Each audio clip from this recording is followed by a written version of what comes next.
Elle était assise toute seule au mariage, jusqu'à ce que le millionnaire lui murmure « Sois à moi pour une nuit seulement ». Elle savait qu'elle n'aurait jamais dû venir à ce mariage. Mais elle y était. Le château de Pommery scintillait sous les lumières dorées, ses jardins parfaitement entretenus, s'étendant à perte de vue dans la campagne rémoise. Margot Sankara, 26 ans, ajusta nerveusement sa robe noire simple, la seule qu'elle possédait qui convenait à un tel événement. Sa peau d'ébène luisait doucement sous l'éclairage tamisé, et ses cheveux crépus, soigneusement tressés en chignon bas, encadraient un visage aux traits fins et expressifs. Ses yeux noisettes, profonds et mélancoliques, observèrent la foule avec une timidité qu'elle tentait de masquer. « Margot, arrête de faire cette tête. Tu es magnifique », lui glissa Céline, sa collègue de la bibliothèque municipale de Reims, en lui pressant le bras. « Je te jure que tu vas passer une soirée formidable. » Margot esquissa un sourire forcé. Elle se sentait comme une intruse dans ce monde de soie et de champagne. Autour d'elle, les invités évoluaient avec une aisance naturelle, leur rire cristallin résonnant contre les murs de pierre ancestraux. Les femmes portaient des robes de créateurs, les hommes des smokings sur mesure. Elle, avec sa robe achetée en solde et ses escarpins usés, avait l'impression d'être un oiseau égaré. « Je ne suis pas à ma place ici », murmura-t-elle en s'installant à une table située en retrait, près des baies vitrées donnant sur les vignobles. « Mais si, voyons. Et puis, qui sait, peut-être que le prince charmant attend quelque part dans cette assemblée, » plaisanta Céline avant de s'éloigner pour rejoindre d'autres convives. Margot soupira et porta son regard vers la piste de danse où les couples tourbillonnaient au rythme d'un quatuor à cordes. Une mélancolie familière l'envahit. À 26 ans, elle n'avait jamais vécu de grand amour. Ses relations passées s'étaient soldées par des déceptions, des hommes qui la quittaient dès qu'ils découvraient qu'elle n'était qu'une simple bibliothécaire, vivant modestement dans un 2 pièces du quartier Croix-Rouge. Un jour peut-être, songea-t-elle en sirotant son verre de champagne. C'est alors qu'elle le remarqua. De l'autre côté du salon, près du bar en marbre, se tenait un homme qui détonnait par sa prestance. Grand, facilement 1,85 m, il possédait cette élégance naturelle que seuls les hommes habitués au luxe savaient arborer. Ses cheveux châtains foncés, légèrement ondulés, étaient parfaitement coiffés, et ses yeux d'un bleu acier perçant balayaient l'assemblée avec une froideur calculée. Son smoking noir, visiblement taillé sur mesure, épousait parfaitement sa carrure athlétique. Il tenait un verre de whisky d'une main ferme et tout en lui respirait le pouvoir et la richesse. Aurélien Marchand, 37 ans, propriétaire de la chaîne d'hôtels de luxe Marchand Collection, était habitué à ce genre de réception. Pour lui, c'étaient des obligations sociales, des moments où il fallait paraître, serrer des mains, échanger des politesses creuses. Il avait bâti sa fortune sur sa capacité à garder ses distances, à ne jamais s'attacher. Les femmes qui gravitaient autour de lui ne voyaient que ses comptes en banque, et cela lui convenait parfaitement. Pourtant, ce soir-là, quelque chose attira son attention. Une jeune femme seule à une table en retrait observait la fête avec une mélancolie touchante. Sa beauté était différente de celle des femmes qu'il côtoyait habituellement. Authentique, naturelle. Il y avait quelque chose dans son regard, une profondeur qui le troubla malgré lui. Leurs yeux se croisèrent à travers la foule. Margot sentit son cœur s'accélérer. Cet homme la regardait avec une intensité qui la déstabilisa. Elle détourna rapidement le regard, mais une chaleur étrange l'envahit. Aurélien posa son verre et, sans réfléchir, traversa le salon. Il n'avait pas l'habitude d'agir impulsivement, mais quelque chose chez cette femme l'attirait irrésistiblement. « Bonsoir », dit-il en s'arrêtant près de sa table, sa voix grave et posée. « Puis-je vous offrir une danse ?» Margot leva les yeux vers lui, surprise. De près, il était encore plus impressionnant. Son parfum, un mélange subtil de bois de santal et de bergamote, l'enveloppait, et elle se sentit étrangement vulnérable sous son regard perçant. « Je ne danse pas très bien », balbutia-t-elle. Un sourire presque imperceptible étira les lèvres d'Aurélien. « Peu importe, je vous guiderai. » Il lui tendit la main, et après une hésitation, Margot l'accepta. Sa peau était chaude, ferme, et elle frissonna à ce contact. Sur la piste de danse, il la prit dans ses bras avec une délicatesse qui la surprit. Ils évoluèrent lentement, et Margot se laissa porter par la musique et par la force rassurante de cet inconnu. « Comment vous appelez-vous » demanda-t-il, son souffle effleurant son oreille. « Margot » murmura-t-elle, troublée par sa proximité. « Margot » répéta-t-il comme s'il savourait ce prénom. « Moi, c'est Aurélien. » Ils dansèrent en silence quelques instants, perdus dans cette bulle d'intimité inattendue. Puis, sans prévenir, Aurélien se pencha vers elle et, d'une voix basse et rauque, murmura les mots qui allaient bouleverser sa vie. « Sois à moi pour une seule nuit. » Margot s'immobilisa, le cœur battant la chamade. Dans ses yeux, elle ne lisait pas de l'arrogance, mais quelque chose de plus troublant encore, une vulnérabilité qu'il tentait de dissimuler derrière ses mots. Et dans ce moment suspendu, elle comprit qu'elle venait de basculer dans quelque chose qui dépasserait tout ce qu'elle avait imaginé. Les mots les plus dangereux sont parfois ceux qu'on ne prononce pas. Margot recula d'un pas, ses yeux noisettes scrutant le visage d'Aurélien avec un mélange de surprise et d'incompréhension. Autour d'eux, les couples continuaient de danser, inconscients de la tension qui venait de naître entre ces deux étrangers. « Pardon ?» dit-elle d'une voix à peine audible, espérant avoir mal entendu. Aurélien maintint son regard, mais quelque chose dans l'expression de Margot le fit hésiter. Il s'attendait à de l'indignation, peut-être même à une gifle. C'était généralement ainsi que les femmes réagissaient à ces avances directes. Mais dans les yeux de Margot, il ne lisait que de la confusion et une blessure naissante. « Je... » commença-t-il, avant de s'interrompre. Pour la première fois depuis des années, Aurélien Marchand se trouvait à court de mots. Cette femme ne réagissait pas comme les autres. Elle ne semblait ni offusquée par sa richesse évidente, ni séduite par son charme habituel. Elle le regardait simplement comme s'il venait de révéler quelque chose d'important sur lui-même. « Excusez-moi » murmura Margot en s'éloignant de lui. « J'ai besoin d'air frais. » Elle se dirigea vers les portes-fenêtres donnant sur la terrasse, laissant Aurélien seul au milieu de la piste de danse. Il la suivit du regard, troublé par la façon dont elle marchait, droite, digne, malgré sa fuite évidente. Dehors, l'air frais de la nuit rémoise caressa le visage de Margot. Les vignobles s'étendaient à perte de vue sous le clair de lune, et elle inspira profondément pour calmer les battements erratiques de son cœur. Les paroles de sa grand-mère Fatou résonnèrent dans son esprit. « Méfie-toi des hommes qui parlent d'amour comme d'un commerce, ma petite. Ils ne connaissent que le prix des choses, jamais leur valeur. » Margot, elle se retourna. Céline s'approchait, l'air inquiet. « Ça va? Tu as l'air bouleversée. Qui était ce type avec qui tu dansais? » « Personne d'important, » mentit Margot, en rajustant ses boucles d'oreilles, un geste nerveux qu'elle avait depuis l'enfance. « Juste quelqu'un qui m'a confondu avec une autre. » Céline fronça les sourcils. « Margot Sankara, je te connais depuis 5 ans. Tu ne sais pas mentir. Qu'est-ce qu'il t'a dit ?» Margot hésita. Comment expliquer qu'un parfait inconnu, certes séduisant et visiblement fortuné, lui avait proposé de passer une nuit avec lui comme s'il commandait un plat dans un restaurant? Comment avouer que, l'espace d'un instant, elle avait ressenti quelque chose qu'elle n'arrivait pas à nommer? « Il m'a fait une proposition déplacée, finit-elle par dire. « Quel salaud !» s'exclama Céline. « Tu veux que j'aille lui dire ma façon de penser ?»« Non, surtout pas. Je veux juste rentrer chez moi. » À l'intérieur, Aurélien avait rejoint le bar et commandé un double whisky. Il n'arrivait pas à chasser l'image du visage de Margot, cette expression blessée qui l'avait touché malgré lui. D'habitude, ses propositions étaient accueillies avec calcul ou intérêt, jamais avec cette pureté déstabilisante. « Aurélien !» l'interpella une voix familière. Il se retourna et vit s'approcher Philippe Dumont, un homme d'affaires parisien qu'il côtoyait dans diverses réceptions. « Belle soirée, n'est-ce pas? Et j'ai vu que tu avais jeté ton dévolu sur une jolie demoiselle. Pas ton genre habituel, remarque. » Aurélien serra les mâchoires. « Que veux-tu dire par là? »« Oh, rien de méchant, » rit Philippe. « Simplement que tu as tendance à préférer les femmes plus sophistiquées.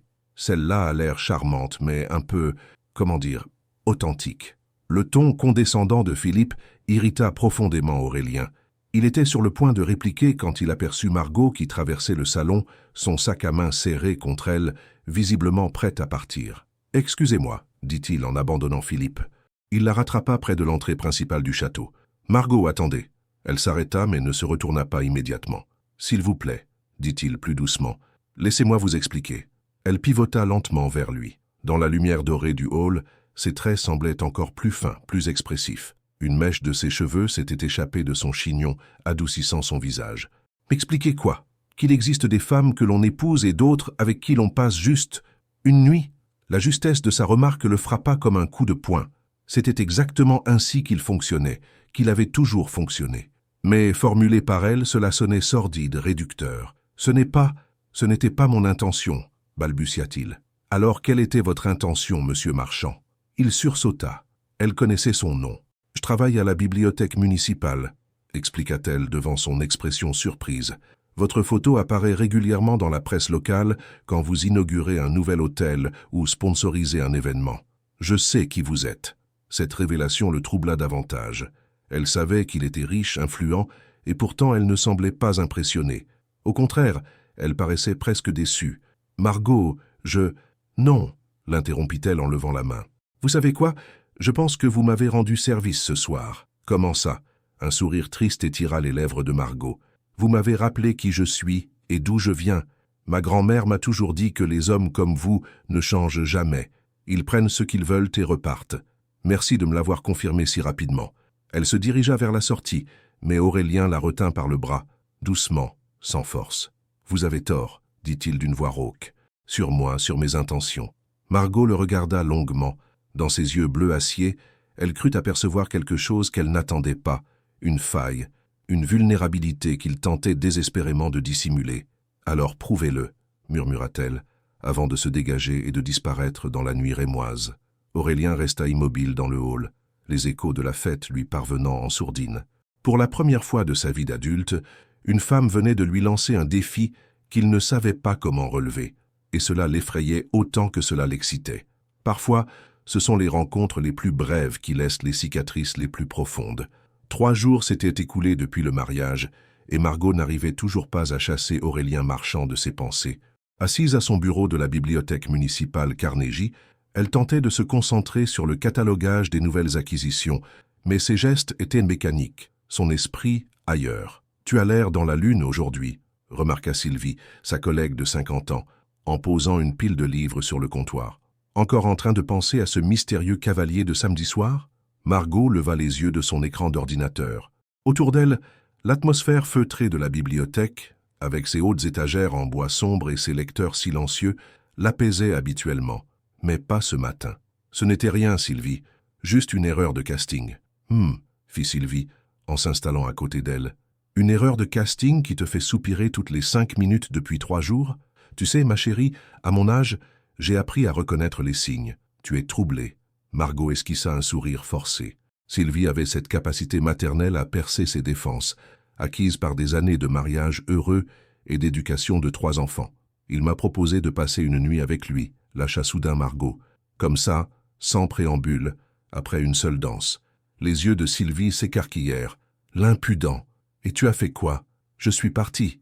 Mais avant, je lui ai dit de me prouver que j'avais tort sur lui. »« Ah !» s'exclama Sylvie, avec un sourire entendu. « Et maintenant tu te demandes s'il va essayer ?» Margot soupira. C'était exactement cela.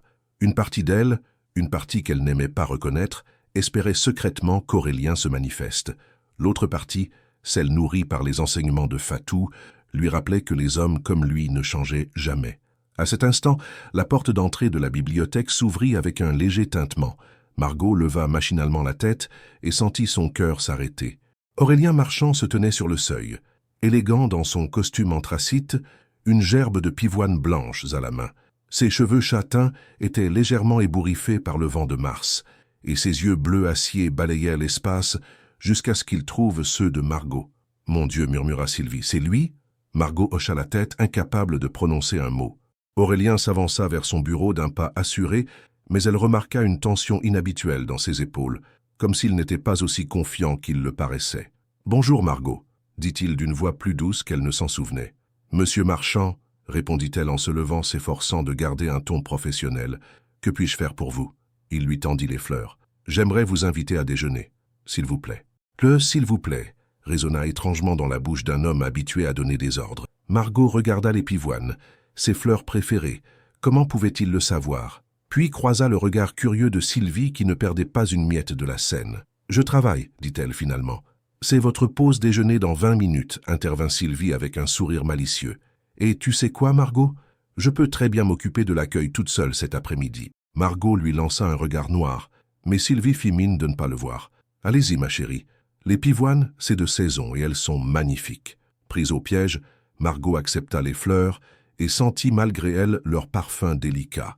Un détail qui ne l'échappa pas à Aurélien, il avait remarqué samedi soir qu'elle portait un discret parfum de pivoine. « Un déjeuner, » dit-elle finalement, « mais quelque part de simple, pas dans un de vos hôtels. » Un sourire imperceptible étira les lèvres d'Aurélien. « Je connais l'endroit parfait. » 20 minutes plus tard, il se retrouvait dans une petite brasserie du centre-ville de Reims, chez Marcel, un établissement familial, aux nappes à carreaux rouges et blancs, loin du faste habituel d'Aurélien. Margot fut surprise qu'il connaisse ce lieu. « Vous venez souvent ici ?» demanda-t-elle en s'installant sur la banquette en moleskine usée. « Jamais, avoua-t-il. Mais j'ai demandé à quelqu'un de me recommander un endroit authentique. »« À qui ?»« À ma femme de ménage, » dit-il avec une expression presque gênée. « Madame Dubois. Elle m'a dit que c'était là qu'elle emmenait son mari pour leurs anniversaires de mariage. » Cette réponse désarma complètement Margot. L'idée d'Aurélien Marchand demandant conseil à sa femme de ménage pour l'impressionner était si inattendue qu'elle ne put s'empêcher de sourire. « Qu'est-ce qu'elle vous a dit d'autre, Madame Dubois ?» Aurélien sembla hésiter, puis se pencha légèrement vers elle. « Que les femmes comme vous ne s'achètent pas avec des restaurants étoilés ou des bijoux, qu'il faut mériter votre attention. Et vous pensez que c'est ce que vous êtes en train de faire, mériter mon attention ? J'essaie, dit-il simplement, même si je ne sais pas très bien comment m'y prendre. » Cette franchise inattendue toucha Margot plus qu'elle ne voulait l'admettre. Elle étudia son visage, cherchant des traces de manipulation, mais ne trouva qu'une vulnérabilité qu'il ne tentait plus de dissimuler. « Pourquoi ?» demanda-t-elle. « Pourquoi moi ? Vous pourriez avoir n'importe quelle femme. » Aurélien baissa les yeux vers ses mains. « Justement, toutes les femmes que j'ai rencontrées voulaient quelque chose de moi. Mon argent, mon statut, mes relations. Mais vous, samedi soir, quand vous m'avez regardé, j'ai eu l'impression que vous me voyiez vraiment. Pas l'homme d'affaires, pas le millionnaire, juste moi. Et qui êtes-vous, Aurélien, quand vous n'êtes pas en représentation ?» Il releva la tête, surpris par l'usage de son prénom. « Je ne sais pas, » murmura-t-il. « Cela fait si longtemps que je joue un rôle que j'ai oublié qui j'étais vraiment. » Cette confession brisa quelque chose en Margot.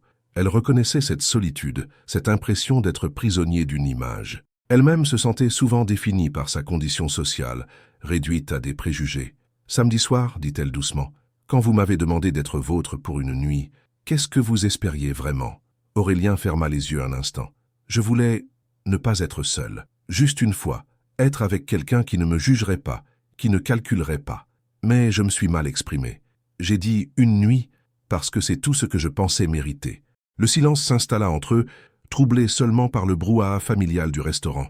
Margot sentit ses défenses s'effriter malgré elle. « Et maintenant, qu'est-ce que vous pensez mériter ?»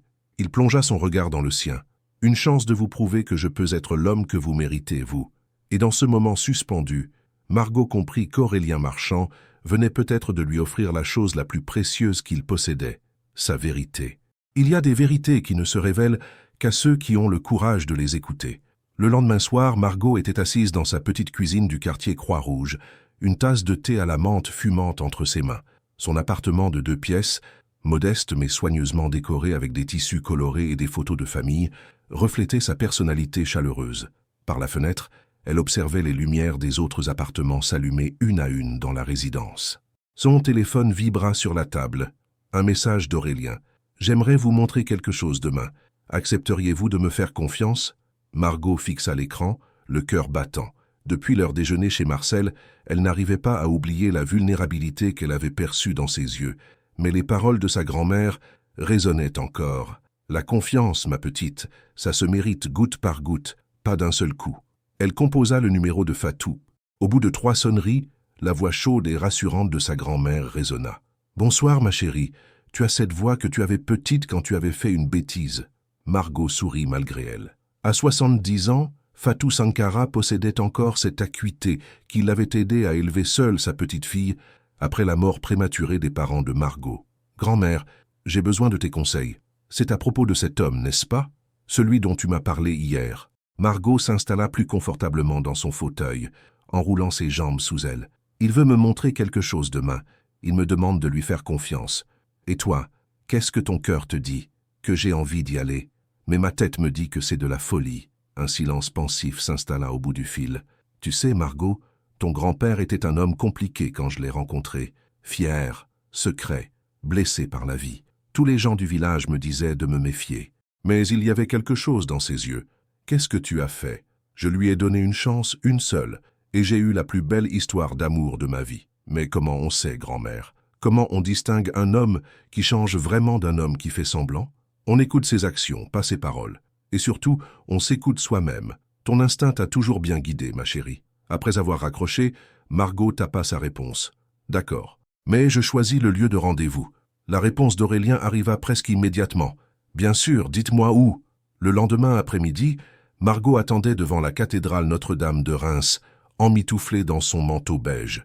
Le vent de mars faisait voler ses cheveux qu'elle avait laissés libres aujourd'hui, formant un halo sombre autour de son visage. Elle avait choisi ce lieu symbolique, délibérément, un endroit sacré où les masques tombent. Aurélien apparut au coin de la rue, mais quelque chose avait changé. Plus de costume parfait, plus d'élégance calculée. Il portait un jean sombre et un pull en cachemire gris, ses cheveux moins impeccablement coiffés. Dans ses mains, il tenait une petite boîte en bois. « Bonjour », dit-il en s'approchant, une timidité inhabituelle dans la voix. « Bonjour Aurélien, qu'est-ce que vous vouliez me montrer ?» Il hésita, regardant autour de lui comme s'il cherchait ses mots. « Pas ici. »« Il y a un endroit. Accepteriez-vous de venir avec moi ?»« Ce n'est pas loin. » Ils marchèrent en silence dans les rues pavées de Reims, leurs pas résonnant dans l'air frais. Margot remarqua qu'Aurélien semblait connaître parfaitement le chemin, malgré son apparente nervosité. Ils s'arrêtèrent devant une petite maison de ville aux volets bleus, dans un quartier modeste qu'elle ne s'attendait pas à le voir fréquenter. « C'est ici que j'ai grandi », dit-il simplement. Margot écarquilla les yeux, surprise. La maison était charmante mais simple, loin du luxe qu'elle associait à Aurélien. « Je ne comprends pas. Vous, mon empire hôtelier, ma fortune, tout ça, je l'ai construit à partir de rien. Mes parents étaient instituteurs. Mon père enseignait les mathématiques, ma mère le français. Ils sont morts dans un accident de voiture quand j'avais 22 ans. Il ouvrit la petite boîte qu'il tenait et en sortit une clé ancienne. J'ai gardé la maison. Je n'ai jamais eu le courage de la vendre, mais je n'ai jamais eu le courage d'y retourner non plus, jusqu'à aujourd'hui. » Margot sentit son cœur se serrer. Dans sa voix, elle entendait une douleur ancienne, soigneusement enfouie. « Pourquoi maintenant? Pourquoi avec moi ?» Aurélien leva les yeux vers elle, et pour la première fois, elle vit des larmes qu'il tentait de retenir. « Parce que vous me donnez envie de me souvenir qui j'étais avant de devenir ce que je suis. Avant que l'argent et le pouvoir deviennent ma carapace. » Il déverrouilla la porte, et ils entrèrent dans la petite maison. L'intérieur était resté tel quel. Meubles simples mais chaleureux, photos de famille sur les murs, bibliothèque remplie de livres usés. Une fine couche de poussière recouvrait tout, comme si le temps s'était arrêté. « Il me manque encore », murmura Aurélien, en caressant le dossier d'un fauteuil en velours rouge. Maman s'asseyait là tous les soirs pour corriger ses copies. « Papa là », dit-il en montrant un bureau près de la fenêtre, pour préparer ses cours. Margot l'observait, émue par cette facette de lui qu'elle n'avait jamais imaginée. L'homme arrogant du mariage avait complètement disparu, remplacé par un fils orphelin encore blessé. Qu'est-ce qui s'est passé après leur mort? J'ai tout vendu pour monter ma première affaire, un petit hôtel à Épernay. J'ai travaillé jour et nuit, comme si l'épuisement pouvait faire taire la douleur, et ça a marché. L'hôtel, puis un deuxième, puis un troisième. Le succès m'a aidé à oublier, mais il m'a aussi rendu vide. Il se tourna vers elle, ses yeux bleu acier brillant d'émotion. Depuis 15 ans, je collectionne les conquêtes et les affaires comme si elles pouvaient combler ce vide. Mais samedi soir, quand je vous ai vu... Quoi? Demanda-t-elle doucement. J'ai revu l'homme que mes parents voulaient que je devienne. Celui qui croit encore à l'amour vrai, aux petits matins partagés, aux projets construits à deux.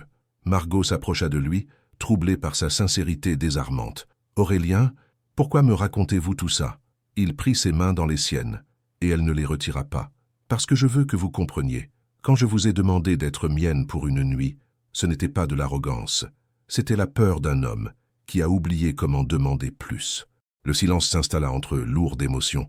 Margot regardait cet homme vulnérable qui venait de lui offrir son histoire la plus douloureuse, et elle sentit quelque chose basculer en elle. « Et maintenant, qu'est-ce que vous savez demander ?»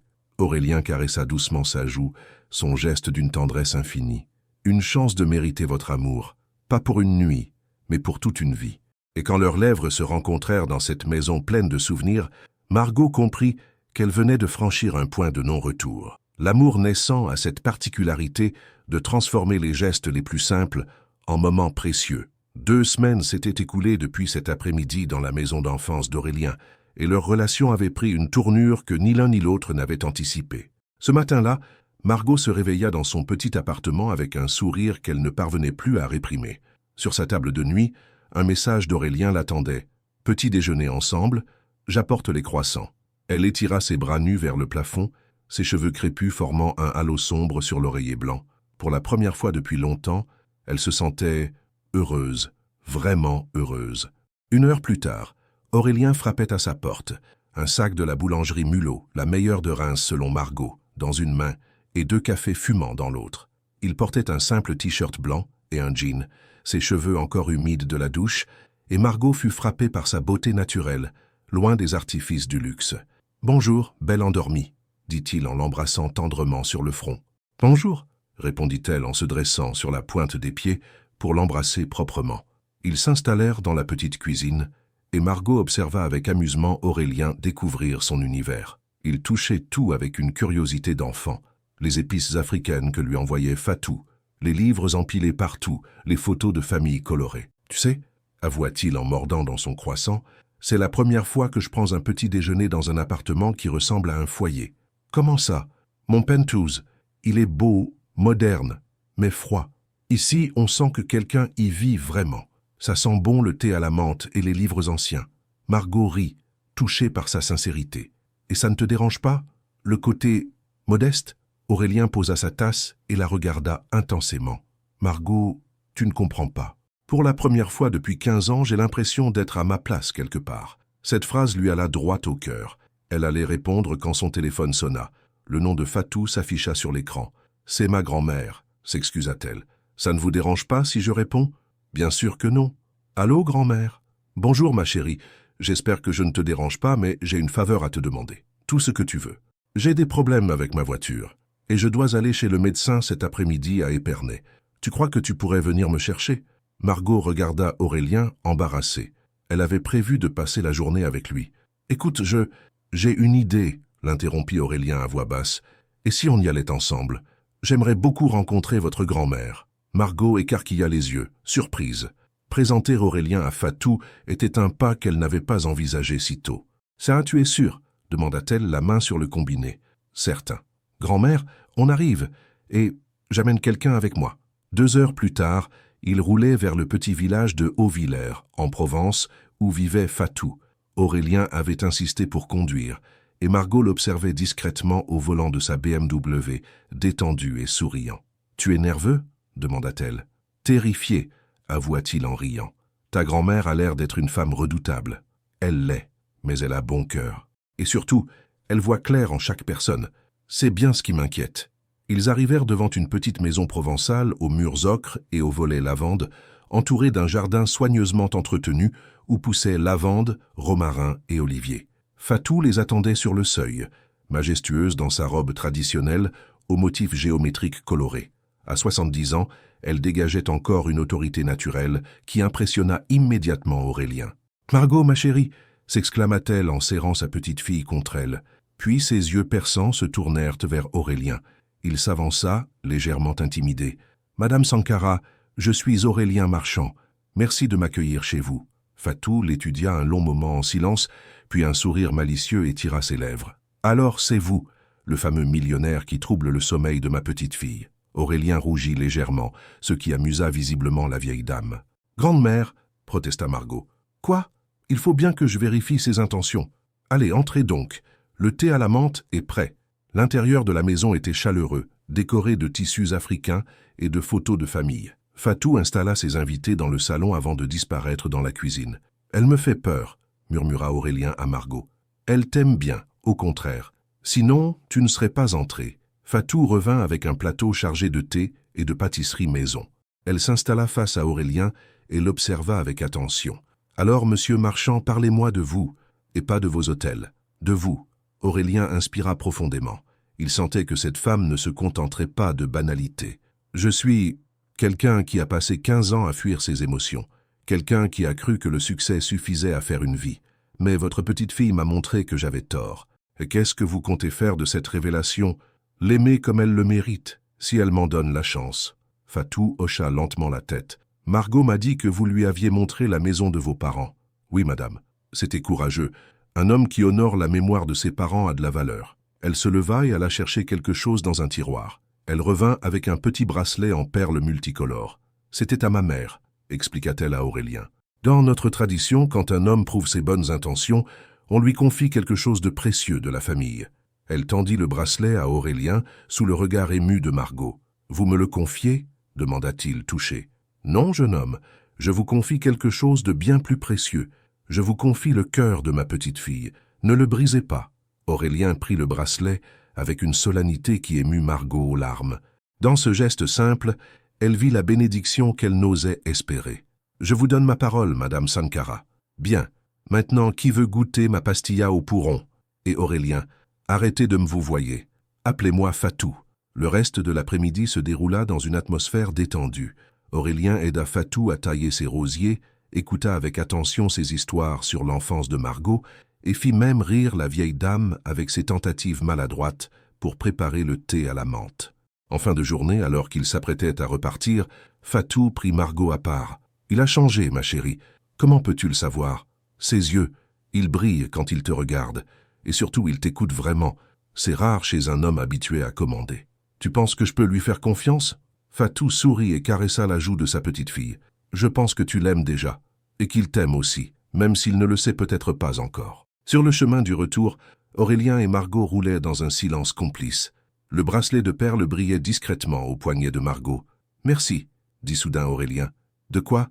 De m'avoir emmené rencontrer ta grand-mère, de m'avoir fait confiance. » Margot posa sa main sur la sienne. « Merci à toi d'avoir été, toi, simplement toi. » Et tandis que les lumières de Reims apparaissaient à l'horizon, tous deux savaient qu'ils venaient de franchir ensemble une étape décisive. Il suffit parfois d'un regard de travers pour que les plus belles certitudes vacillent. Un mois plus tard, Margot se trouvait dans une situation qu'elle n'avait jamais imaginée, debout devant sa garde-robe, cherchant désespérément quelque chose à porter pour accompagner Aurélien à un gala de charité au Palais du Tau. Ses mains tremblaient légèrement en fouillant parmi ses robes simples, aucune ne semblant appropriée pour un événement où se côtoierait l'élite rémoise et parisienne. « Tu es magnifique dans tout », lui avait dit Aurélien la veille au téléphone, sa voix chaude la rassurant à travers l'écouteur. « Mais si tu veux, nous pouvons aller acheter quelque chose ensemble. » L'idée qu'il lui achète une robe l'avait immédiatement mise mal à l'aise.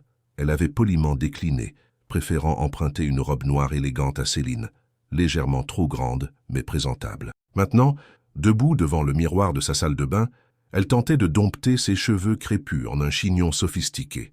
Ses yeux noisettes reflétaient une nervosité qu'elle n'arrivait pas à masquer. Ce n'était pas seulement le gala qui l'inquiétait, c'était l'idée d'évoluer dans le monde d'Aurélien, un monde où elle craignait de ne pas avoir sa place. Le klaxon de la voiture d'Aurélien retentit en bas. Margot attrapa son petit sac à main usé, inspira profondément et descendit. Aurélien l'attendait, impeccable dans son smoking noir, ses cheveux châtains parfaitement coiffés.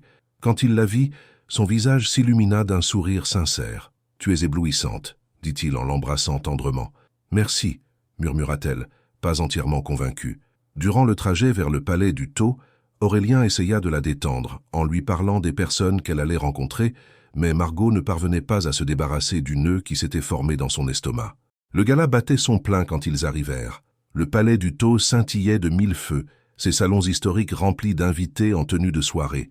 Champagne, bijoux étincelants, conversations feutrées, tout respirait un luxe que Margot n'avait jamais côtoyé. Aurélien la présenta avec fierté à ses relations d'affaires, et elle fit de son mieux pour sourire et échanger des politesses.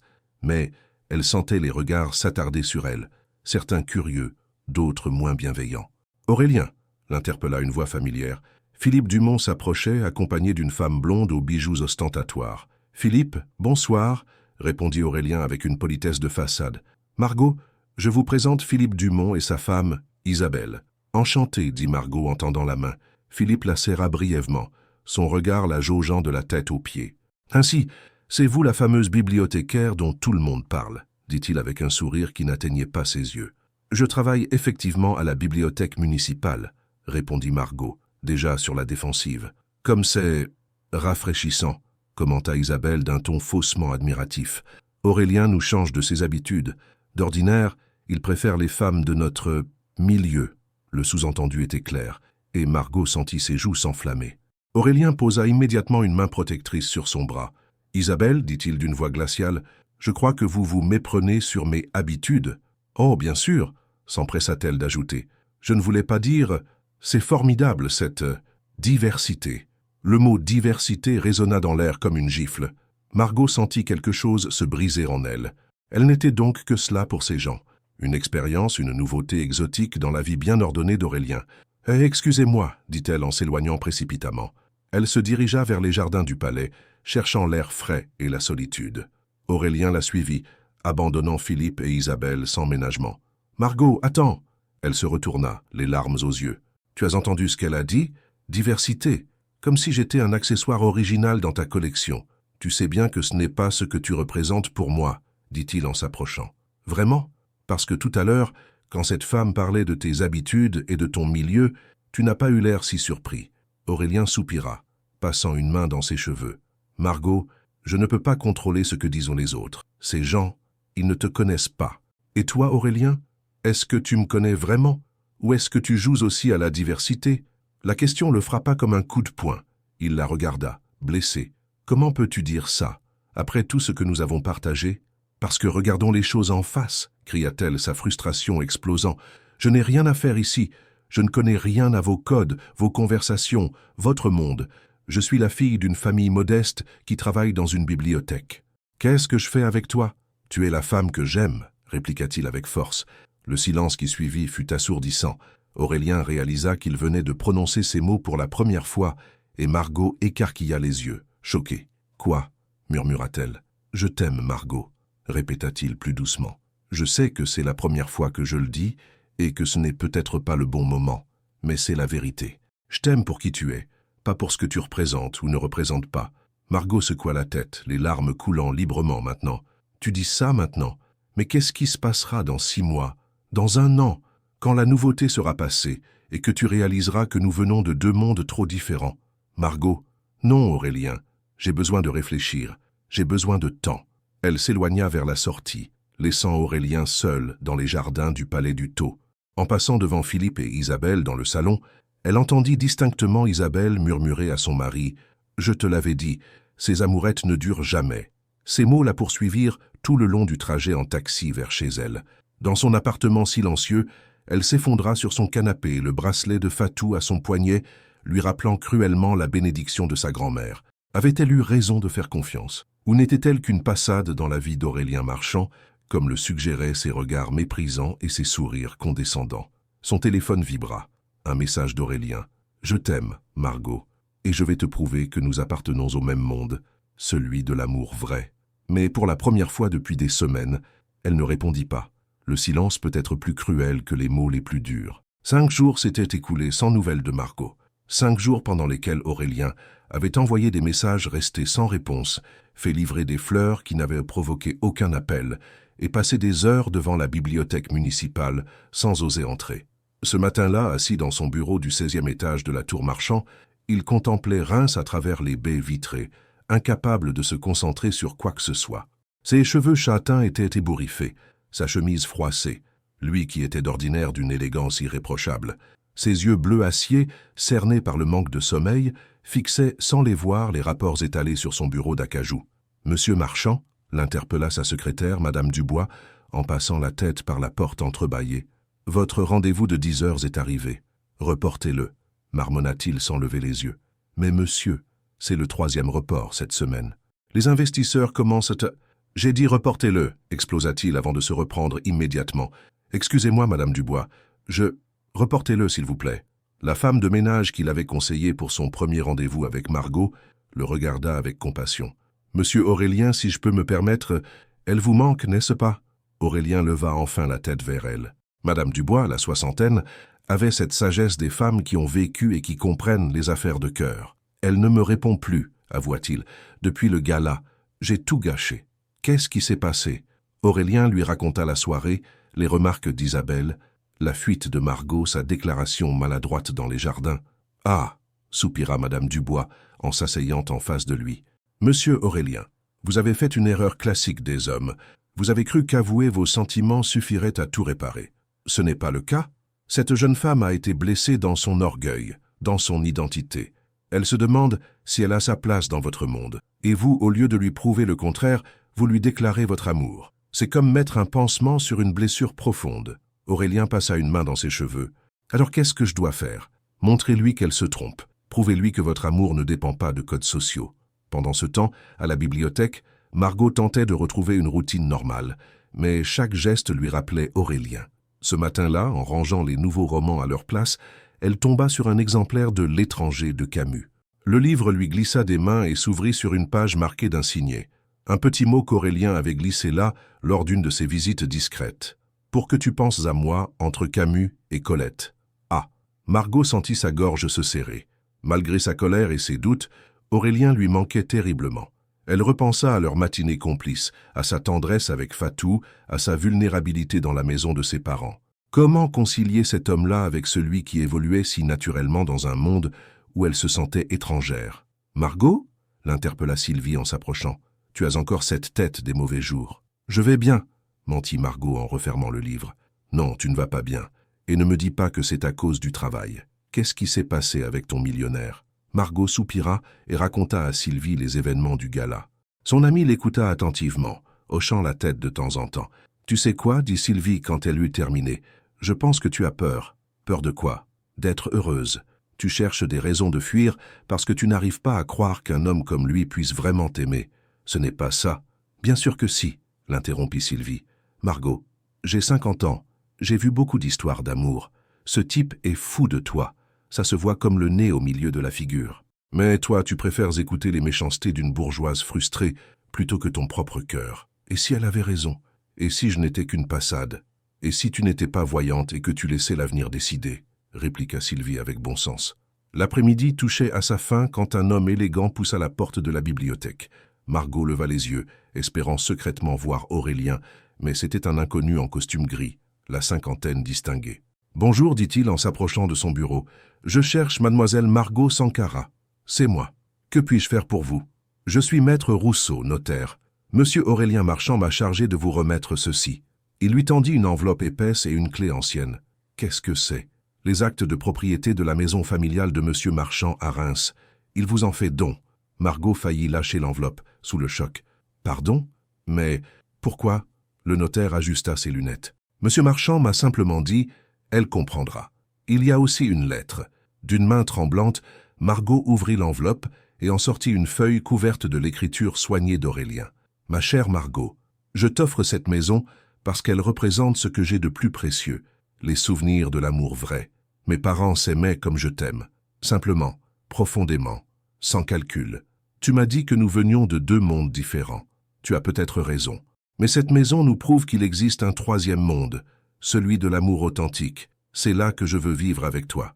Si tu acceptes cette maison, tu acceptes de construire notre histoire ensemble. Si tu la refuses, je comprendrai que j'ai perdu la femme de ma vie par ma propre faute. Je t'aime, Margot. Et contrairement à ce que pensent les Isabelle de ce monde, cet amour n'est pas une mode qui passera. C'est ma vérité la plus profonde. Aurélien PS. Fatou a été prévenue. Elle m'a dit, si ma petite fille refuse, c'est qu'elle est encore plus têtue que moi. Les larmes aux yeux, Margot regarda la clé dans sa paume. Cette clé qui ouvrait non seulement une maison, mais peut-être aussi l'avenir qu'elle n'osait pas espérer. « Mademoiselle ?» demanda le notaire avec bienveillance. « Dois-je dire à monsieur Marchand que vous acceptez ?»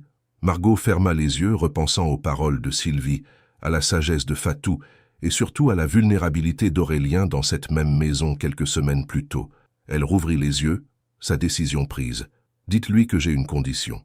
Les plus grandes preuves d'amour ne se trouvent pas dans les gestes grandioses, mais dans la simplicité du quotidien partagé. » Le lendemain matin, Aurélien se tenait devant la petite maison aux volets bleus, le cœur battant. Le message de maître Rousseau avait été cryptique. « Mademoiselle Sankara accepte votre don, mais elle souhaite vous voir pour discuter de sa condition. » Depuis, il n'avait pas dormi, se demandant ce qu'elle allait exiger de lui.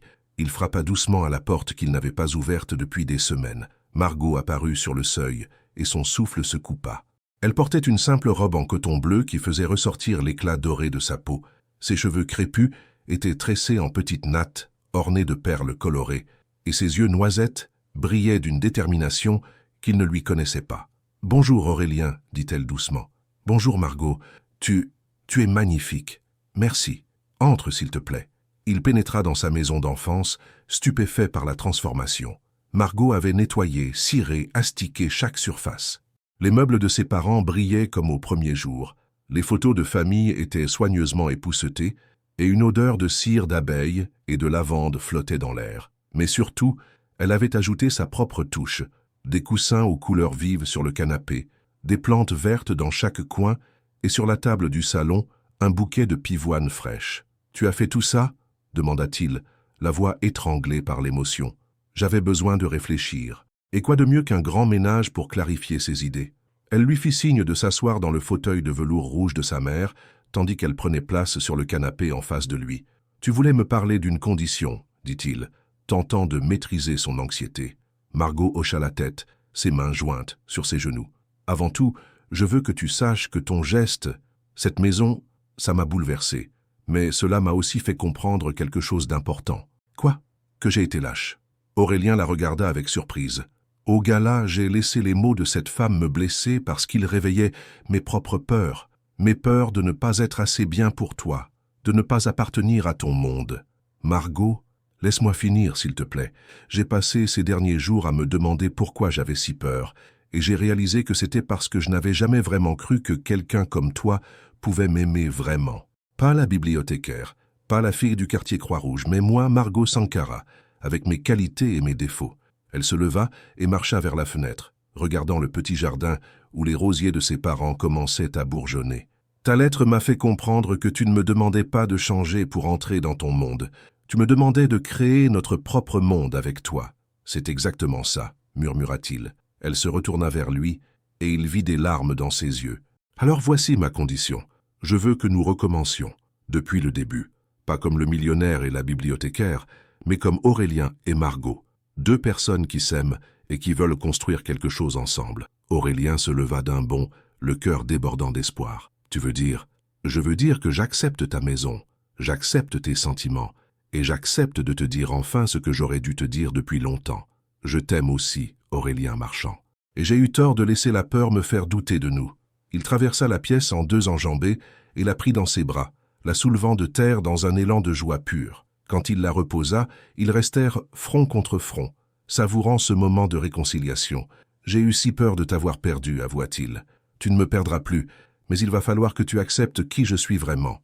Mes matins difficiles, mon obsession pour les livres, mes débats passionnés avec ma grand-mère, ma façon de voir le monde. Et toi, tu devras accepter mes réveils à 5 heures du matin, mes coups de téléphone professionnels intempestifs, ma manie de refaire le lit dès que tu en sors, et ma tendance à vouloir te gâter même quand tu dis non. » Ils éclatèrent de rire, et Margot réalisa qu'elle ne s'était jamais sentie aussi légère. « Il y a autre chose, » dit-elle avec un sourire espiègle. « J'ai parlé à Fatou de ta proposition. Tu sais ce qu'elle m'a dit ? J'ai peur de demander. Ce garçon-là, il a mis le temps, mais il a compris. Maintenant, assure-toi qu'il sache faire le couscous avant de l'épouser. » Aurélien rit aux éclats. « Elle plaisantait sur le mariage, j'espère. » Margot haussa les épaules avec une innocence feinte. « Avec Fatou, on ne sait jamais. Mais pour le couscous, elle était très sérieuse. Alors je ferais mieux de prendre des cours de cuisine. » « Ou alors, dit-elle en se blottissant contre lui, tu peux commencer par apprendre à faire un vrai petit déjeuner français, avec des croissants maison. Marché conclu. Mais d'abord, il cueillit ses lèvres dans un baiser tendre et passionné, qui avait le goût de tous les recommencements possibles. Quand ils se séparèrent, Margot regarda autour d'elle, dans cette maison qui était désormais la leur. « Tu sais ce que nous allons faire de cette maison ?» demanda-t-elle. « Nous y créer des souvenirs, comme tes parents l'ont fait avant nous. » « Exactement. Et la première chose que nous allons faire, c'est inviter Fatou à dîner. Il faut qu'elle voie que tu es capable de nous préparer un repas décent. Je sens que je vais passer beaucoup de temps sur YouTube à regarder des tutoriels de cuisine, dit-il en riant. C'est le prix à payer pour épouser une Sankara, répondit-elle en l'embrassant à nouveau. Et dans cette petite maison aux volets bleus, entourée des souvenirs du passé et des promesses de l'avenir, Aurélien et Margot scellèrent enfin leur recommencement. Dehors, les premiers bourgeons du printemps éclosaient sur les rosiers, comme un signe que les plus belles histoires renaissent toujours après l'hiver des doutes.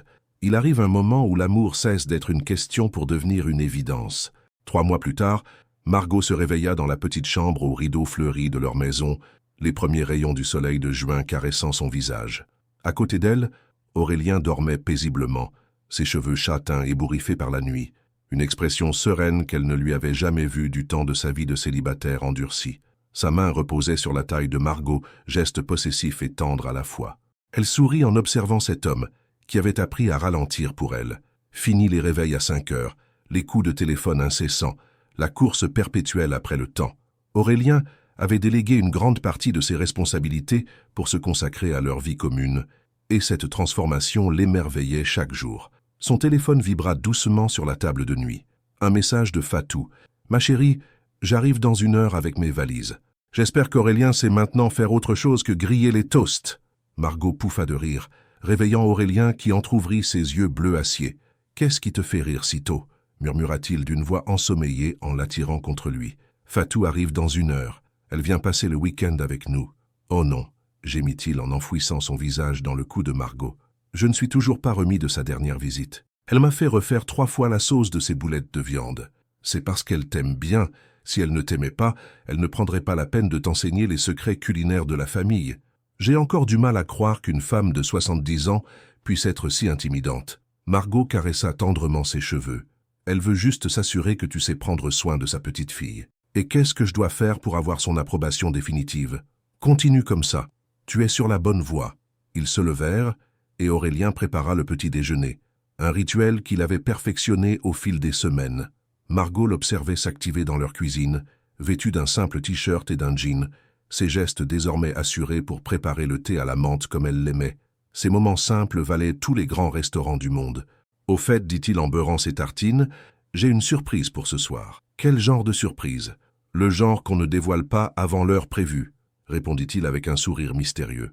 Fatou arriva comme prévu, majestueuse dans son boubou rouge et or, ses bracelets en or tintant doucement à chaque geste. Aurélien l'accueillit avec la déférence qu'elle méritait, prenant ses bagages et l'installant dans la chambre d'amis qu'ils avaient aménagée spécialement pour ses visites. « Alors, jeune homme, dit-elle en inspectant la maison, j'espère que vous traitez bien ma petite fille. Je fais de mon mieux, madame. Fatou, se corrigea-t-il en voyant son regard réprobateur. Nous verrons ça. Margot, ma chérie, tu as l'air rayonnante. L'amour te va bien. » L'après-midi se déroula dans une atmosphère chaleureuse. Fatou raconta des histoires de l'enfance de Margot qui firent rougir cette dernière et rire Aurélien aux éclats. Ils se promenèrent dans le petit jardin qu'Aurélien avait appris à entretenir, Fatou prodiguant ses conseils pour les rosiers et félicitant ses efforts. « Tu sais, dit-elle à Aurélien alors qu'ils arrosèrent les plantes ensemble, la première fois que Margot m'a parlé de toi, j'ai eu peur. Peur de quoi? Qu'elle soit juste une distraction pour toi, une fantaisie d'homme riche qui s'ennuie. » Aurélien cessa d'arroser et la regarda directement. « Et maintenant?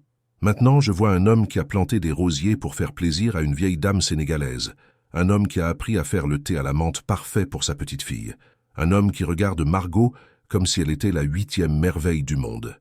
C'est exactement ce qu'elle est pour moi. » Fatou sourit et tapota affectueusement son épaule. « Alors, tu as mon approbation définitive. Mais attention, jeune homme, si jamais tu lui fais du mal, vous n'aurez pas besoin de me menacer.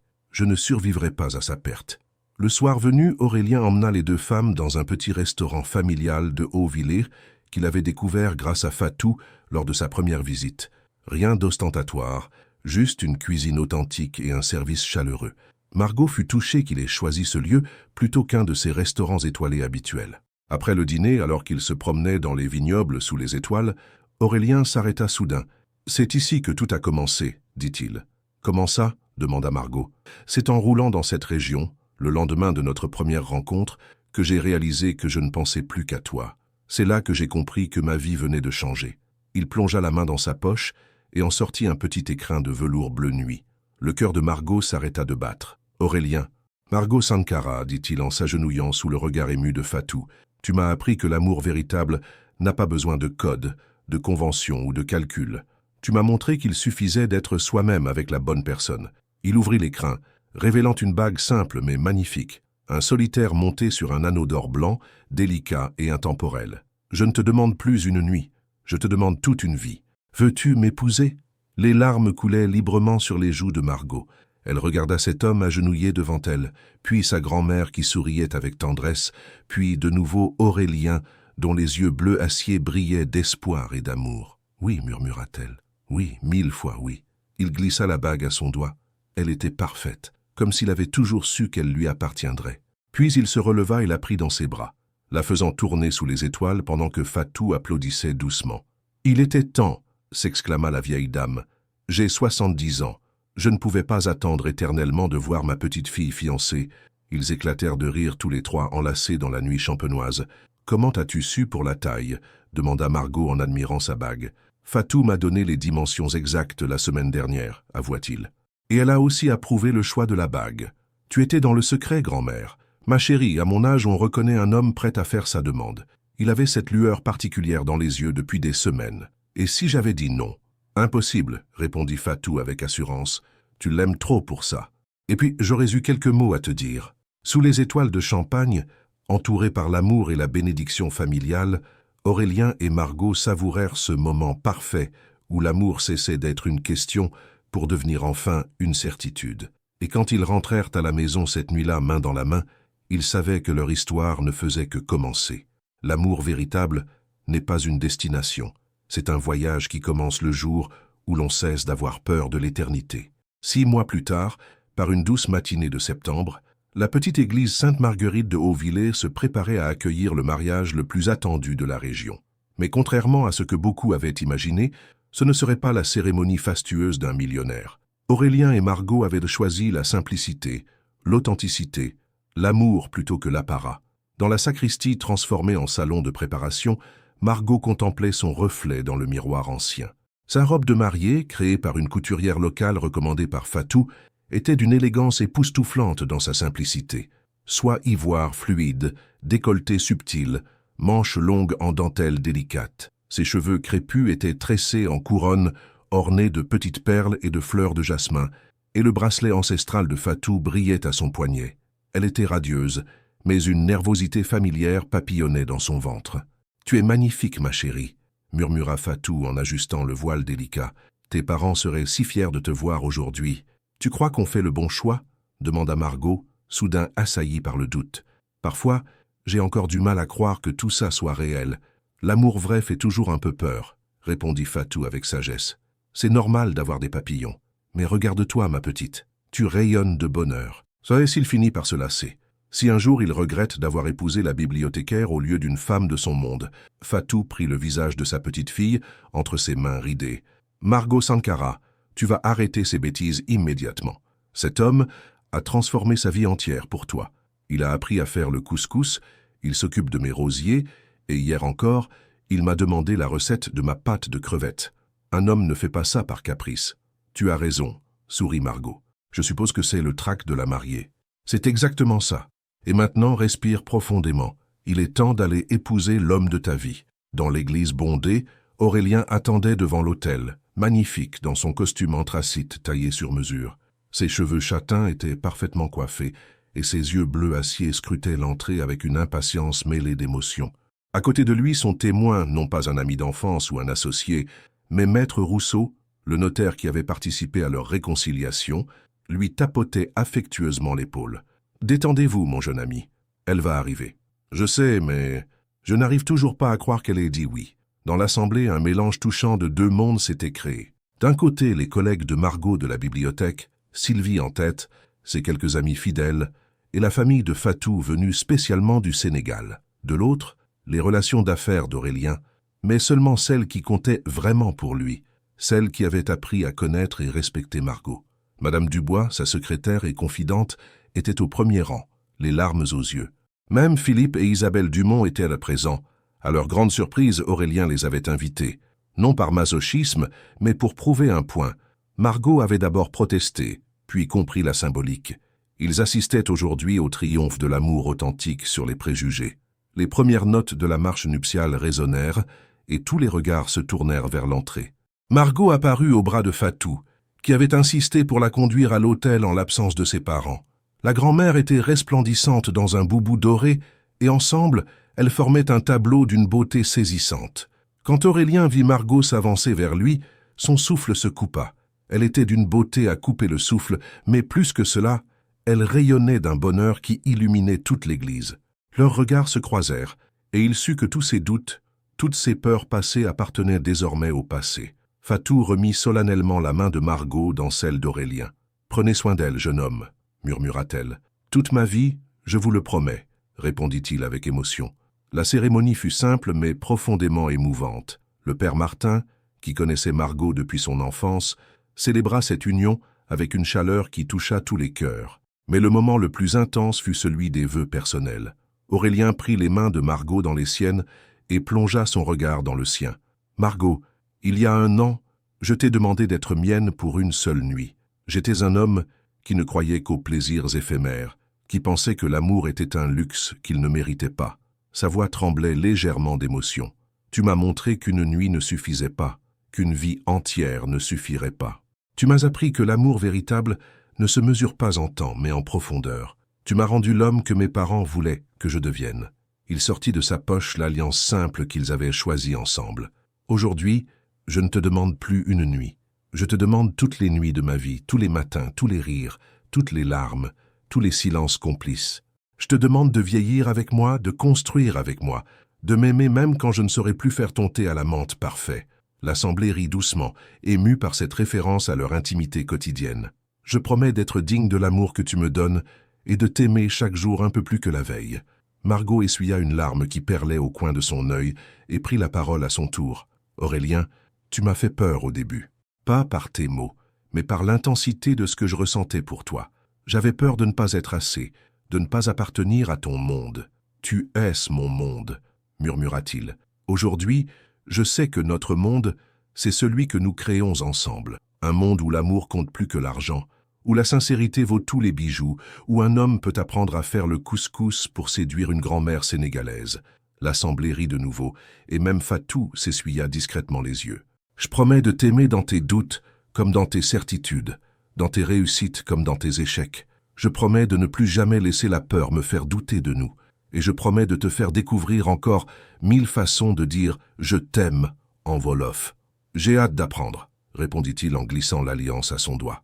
Le père Martin les déclara mari et femme, et quand Aurélien embrassa Margot, l'église explosa en applaudissements. Même Philippe et Isabelle Dumont applaudissaient sincèrement, visiblement touchés par l'authenticité de cette union. La réception se déroula dans le jardin de leur maison, décorée de guirlandes de fleurs et de tissus colorés.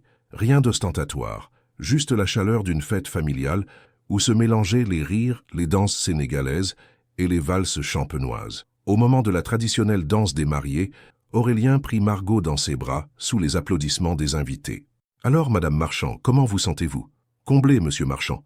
Et vous ?»« Comme l'homme le plus chanceux de la terre. » Ils dansèrent en silence quelques instants, perdus dans leur bulle de bonheur. « Tu sais ce qui me rend le plus heureuse » murmura Margot. « Dis-moi, de voir Fatou danser avec Maître Rousseau, je crois qu'on vient de créer un nouveau couple. » Aurélien rit en regardant effectivement la grand-mère de Margot virevolter avec élégance dans les bras du notaire. « Notre amour fait des émules, on dirait. »« L'amour appelle l'amour, » répondit Margot en se blottissant contre lui, et tandis que la nuit tombait doucement sur leur fête, éclairée par des milliers de petites lumières, Aurélien et Margot savaient qu'ils venèrent d'écrire le premier chapitre de leur vraie histoire. Car finalement, leur conte de fées ne faisait que commencer. 5 ans plus tard, l'amour qui dure n'est pas celui qui brûle le plus fort, mais celui qui trouve sa force dans la tendresse du quotidien. Les premiers rayons du soleil automnal filtraient à travers les rideaux de la chambre, caressant doucement le visage endormi de Margot. Ses cheveux crépus, désormais coupés en un carré naturel qui encadrait parfaitement ses traits, s'étalaient sur l'oreiller blanc. À 31 ans, elle avait acquis cette sérénité particulière des femmes heureuses, cette lumière intérieure que seul l'amour véritable peut donner. À côté d'elle, Aurélien dormait paisiblement, ses cheveux châtains parsemés de quelques filles d'argent qui ne faisaient qu'ajouter à son charme. À 42 ans, il avait cette beauté mature des hommes qui ont trouvé leur place dans le monde. Sa main reposait sur le ventre légèrement arrondi de Margot. Leur premier enfant naîtrait dans 4 mois. Le doux gazouillis d'un bébé résonna depuis la chambre voisine. Aurélien ouvrit immédiatement les yeux. Ce réflexe paternel acquis depuis l'arrivée d'Aminata, leur fille adoptée de 18 mois, une petite merveille aux boucles dorées et aux yeux noisettes comme sa maman. « Je m'en occupe », murmura-t-il en embrassant tendrement la tempe de Margot. « Non, laisse. Elle réclame probablement son biberon. J'y vais. »« Madame Marchand, » dit-il avec ce sourire tendre qu'il lui réservait, « vous portez mon futur fils. Le moins que je puisse faire, c'est m'occuper de ma princesse. »« Notre fils ou notre fille » corrigea-t-elle en caressant son ventre. « Et Aminata n'est pas seulement ta princesse, elle est notre petite guerrière. » Ils se levèrent ensemble, rituel matinal d'un couple parfaitement synchronisé après 5 années de mariage. Dans la chambre d'Aminata, décorée de dessins colorés et de peluches douces, leur fille les accueillit avec ce sourire radieux qui illuminait leur journée. « Maman, papa » gazouilla-t-elle, en tendant ses petits bras potelés. Margot la prit contre elle, respirant cette odeur unique des bébés qui la remplissait toujours d'émotion. Aminata était arrivée dans leur vie par les voies de l'adoption 2 ans après leur mariage, quand ils avaient compris que leur amour débordait bien au-delà d'eux-mêmes. « Bonjour, ma chérie », murmura Margot en wolof, langue qu'elle avait tenu à enseigner à sa fille. « Nangadef, comment ça va ?»« Nangadef », répéta Aminata avec son accent adorable d'enfant. Aurélien les observait avec cette expression d'émerveillement qu'il avait depuis qu'il était devenu père. Qui aurait cru que l'homme d'affaires froid et calculateur d'autrefois passerait ses matinées à chanter des berceuses en wolof et à préparer des purées de légumes bio.